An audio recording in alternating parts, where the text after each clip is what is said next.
Hello বন্ধুরা, কেমন আছো? আশা করি সবাই ভালো আছো। সবাইকে হ্যাপি হোলি।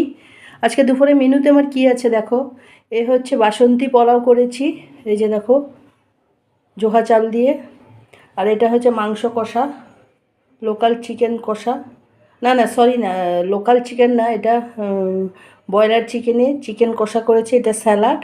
আর এটা হচ্ছে বুটের ডাল, দেখো, বুটের ডাল করেছি, এই যে ঘন ঘন বুটের ডাল করেছি। আর এটা হচ্ছে তোমার মাছের ঝোল, ফুলকপি আলু দিয়ে মাছের ঝোল, জিরা বাটা, পাঁচফোড়ন, তেজপাতা, সম্বার, মাছ আর আলুটা আর সেটা ফুলকপিটা ভেজে নিয়েছি। কড়াইতে তেল দিয়ে পাঁচফোড়ন, তেজপাতা, সম্বার দিয়ে তারপরে মশলাটা দিয়ে কষিয়ে জল দিয়ে দিয়েছি। তারপরে ওটার মধ্যে যখন ফুটে উঠেছে মাছ আর ফুলকপি আলু দিয়ে ধনেপাতা দিয়ে নামিয়ে নিয়েছি। আর এটা হচ্ছে বুটের ডাল, যে ডেলির মতনই ডাল হয়েছে। ডালটা একটু প্রেশারে বয়েল করে নিয়েছি। তারপরে তোমার